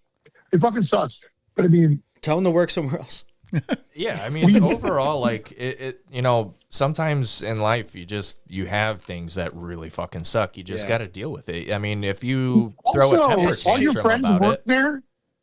But why the fuck do all your friends still work there? So I'm gonna say I don't know exactly if it's like an assault case. We don't know. We don't know the reason. No. I know. I was just churching it up. No, I know. I get you. But I mean, she didn't really give specifics. She just said that she had this case against a guy, and all her evidence was blah blah blah. So apparently, it must have not been that extreme for her friends to be like, okay, well, because obviously, if they're your friends, they're gonna leave. And we don't even know if that's the reason why. Right? No, we don't know any reasons. We don't know what that is. Yeah. But it just happened. Here's the other thing, and I didn't even think of this at first. I'm going like on the good faith of like being the advisor to the person that's asking advice. If the owner showed up to defend this guy, maybe it's you might be the problem. All your friends still work there. None of them decided to quit. None of them are raising a stink. I don't know, but like. If you go to a party and there's nothing but assholes at that party, you're the asshole. Maybe. I kind of get that. I'll play the devil's advocate on this. I'm not saying that. I know you're not. I know you're not. You're just saying like there's a possibility on there. But, the court did decide with her and, like maybe that, the money for the job is what they need. Yeah. But I feel like your friends are still your friends. So because of how popular that place is probably. So they obviously need the money for the punk rock. And it could be the situation where those friends are just making really good money and it would be such a hard situation for them to leave. And they probably all agreed to be like, hey, you can still work there. Yeah. It just sucks. Actually, I can picture this at a place in Chicago. I'm just like thinking about a place that is like pretty beloved, and like the people that work there feel very lucky to have those jobs, and they're just going to be like, "Oh man, that sucks for you." But they don't. At the end of the day, if they're your friends, they'll meet you after work at a different place. Yeah, you're still going to have to hang another out time. place. Yeah. So I still stand by. You're just going to have to find another place to do that shit, and. I think she said it was like a couple. I think she said it was like a couple years ago. So she said since then she's done some healing and everything. She's the happiest she's been. So it's not like she just thinks it sucks. So, but it's just like, what would you guys do in this situation? And I think we all agree that we would be moved on, and we would go to find another bar, find another Cheers. But it does suck. Oh, it absolutely sucks. It's one of those things. Life's not it's fair. like it was a good memory place, but here's the thing that you got to kind of factor in, memories. like just because you had good memories there, if you went back, are those good memories going to relive? Like probably not. Just start anew. You're probably going to have this expectation to have more memories like those old ones. It doesn't happen, and now you're upset for a new reason. Right. I mean, and it's like, you can't go home again. So it's like, you might as well focus on like making what you got. I mean, like I've had to like, there's been several times where I've had to like be like, hey, this bar that I love. I mean, I'm talking about bars where I started going there, and then all my friends started going there, and that's what made them into like punk rock bars. Yeah. I was the patient zero, and I've had to leave those bars. Exactly. And because for myriad reasons, too complex and nuanced to be named right now, bros. But the fact is, whether it's my fault or the fault of somebody else, you just gotta fucking keep on trucking. Yeah. Like you don't get anywhere sitting around and fucking with your dick in the dirt. Keep your chin up and just keep on chugging along. Yep. At least you still got the friends. You still got your life. You still chilling. Everything's good. You're moving forward. It sounds like you're happy, healthy. That's good. Just keep that focus and just find a different bar. Yeah. You got the good memories there. Just keep the good memories there and find something that's going to create new good memories. There's punk rockers or whatever like your scene is in your town that don't go to that bar. Yeah. Where do they go? It's like you see those people at shows and you're like, oh, that person's really, who the fuck is that? Where do they fucking hang out?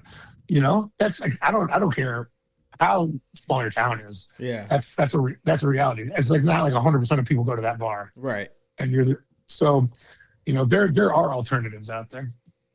All right. Speaking of alternatives, does anyone have an alternative thought about this beer, or is everyone on the same page? Brendan, tell us what you think about.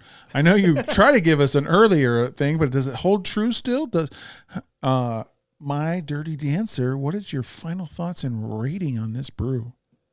Yeah, I said 4.25 because it's everything I want in a shitty beer. And I don't. It's not like a spotted cow to me. Ooh, name drop. But it's like it does what like Bush does for me, and that's a fucking solid 4.25 to me. And as long as it's cold, I can see this beer not being great at room temperature, like sort of the high life phenomenon, where it's kind of like, if it's not ice cold, it gets kind of like weird pretty quick. Yeah. But I'm into it. I like it. I give it a 4.25. I'm gonna have to say probably gonna be sticking with the same rating as you with 4.25. It's I give it that rating, but I'm going to say some of the opposite things. I would not call this a shitty beer just because I think he's talking about like the domestic style. Yeah. I'm just kind of taking a little stab. Shitty. I'm sorry. Should have done that. Yeah. No, but crunchy. Yeah. Yeah, that's the better way to put it. It's like a crunchy kind of like call back like punk rock. Yeah, 4.25. I would order this definitely every time. Not back if I go to a brewery, I'm getting this every time. Yeah, like if I was like going to a brewery and I'm like, all right, I'm going to try these 4 beers, but I'm definitely going to get one. I know it's going to be this one. Yeah, it's good, but I think I prefer something a little bit better. It's 3.75 for me at least. All right, and I'm at a 4. I think it is a great example of your regular style of beer. American style, as they were saying. I don't know why, and I haven't gone fishing all that much in my life, but I have gone fishing. I feel like this is a fishing beer, not a boat beer, not a beach beer, not even a lawnmower beer. Not that I would just turn this down if I was like, mowing the lawn or anything like this. I would call this a fishing beer or a bowling beer. Like it's blue collar. It's ready to go. You're enjoying yourself. It's flavorful. There's nothing really wrong with it. A-. I would, if I was in a mood for like a domestic, I'm not going to go for a Coors Light or a Miller Lite or a High Life if this is available. I'm definitely getting my Dirty Dancer instead of those. I feel like it's well done for the style. So I'm going to give it a 4, just barely eking into the great area. So we always ask this, my friend. There's a 2-prong question here, Brendan. Of the beers tonight, it's last call. What is everyone choosing as your last beer of the night? And in addition to that, Brendan, I need you to ask what it was your favorite. It doesn't have to be the same beer, but whatever was your favorite, if you could autograph that beer can and send it back to us. We have a wall of beers from all of our people who have been on the show. It is our guest book sign-in. So answer those two questions. Which one was your favorite beer, and which one would you end your night with? I would probably the answer to both of them is the Dirty Dancer, honestly. The art on the can is so bad. I'm a little embarrassed to say that, but you know what? It's good, and that's just how I feel. Okay, that's just how he feels. I'd like to go back to While I Was Waiting. While we were waiting. Now, that beer I would definitely be getting again. As the last call and your last call. And your favorite? I would start it as the first, end it as the last. Would you fuck it? Ooh, probably. If it was fuckable. Use it as lube. I mean, it's got a hole. really, really bad hole. Yeah. Hunter, where you falling? Where we at? So I'm gonna do. What's your last call? You know what? I would do the ESB. Okay. It was good enough for our last one. Yep, and I liked all the beers today, but if I'm going to end my night, I feel like the ESB, again, would be the one I would end at. And it was the best flavor of all the beers tonight, too. So, but I'm not autographing again. I'm a part of the show.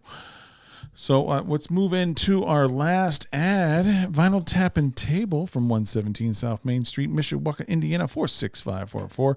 They have great burgers, including their stuck in the middle peanut butter burger with that bacon jam. So good. So wings. Yummy. Award-winning wings as of 2026. I was there when Skylar first tried his. Many different flavors. You can get that in there.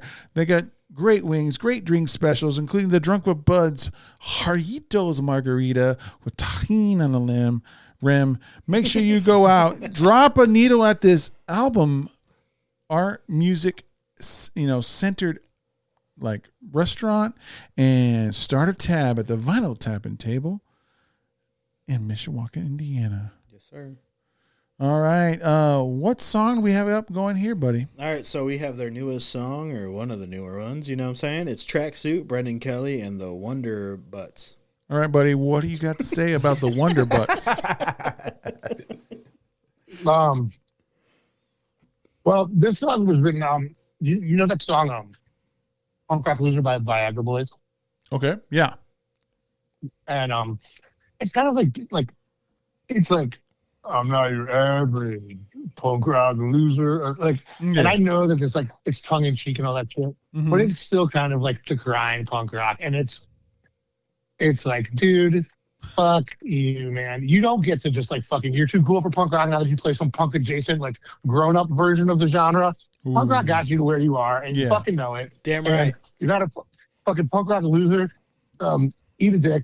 So this song, I decided to write in the style of Viagra Boys, but cooler than what they could do. And it's about how that guy is kind of, well, not that guy, that attitude is shitty. I'm not, this is not about Viagra Boys. Okay. It's it's about all indie rock people that come up and it's like punk rock. Yeah, I used to think that would save my life one day. It's like, dude, it did. You're still in a fucking band, you know? Fuck you. So it's like, I can't be more clear about this. It is not a diss track at the Viagra Boys. They just inspired me, that attitude. And I don't even know, when I listen to that song, if that's actually how that's how it comes across to me. I don't know if it's their intentionality, so I would like to stop short of being like, these guys fucking bad attitude. But it triggered something in me. It was like, all right, I'm going to write a Viagra Boys style song about how this attitude is for assholes. Great. Yeah. And here's Tracksuit by Brendan Kelly and the Wandering Birds on Red Scare Across Canada 2025 album. Yo, I'm ironic. I can count my fingers on it. Supersonic. It may seem easy, but it's so damn hard. Yo, I got it chronic. I'm hot bionic. Yo, mama made me gin and tonic. just like me, but me, I'm slapping like a Jaeger supersonic. Oh, another Jaeger. You're so exotic. And I ain't much for making fun of the people I love or being lazy and dumb. If I'm being honest, but looking at you, it seems so fun to do. So wake me up when you get your knuckle tattoos and your tracksuit. Let's disaffect it. Let's de-erect it. Irony presented as cool but still wicked. Let's accept it. Y'all, we're driving too fast. We're on drugs that we never done. We all called and apologized to our moms. You think you know game? You think you rag your ball? But I don't ever hashtag yeah, but you can almost take my downfall. But I'm just another lover of this losing game, and I can only flip my tongue and fame this name. I'm just a coward who never takes a shower. I would rather pick a little bit of things, 'cause I'm too afraid to put it in. I love the shit on the OBGYN. You put me into this shit. Ironic. Ironic. But looking at ironic. But looking at you. It seems so fun to do. So wake me up when you get your knuckle tattoos. A fucking tracksuit. Tracksuit. We're looking at your tracksuit. Tracksuit. Tracksuit.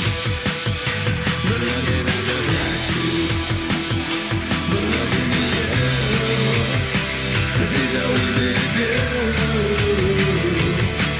'Cause in that tracksuit, you're a great big shining star. It's true. Whoa. But I'm a motherfucking comic. Stay Stay sexy. sexy.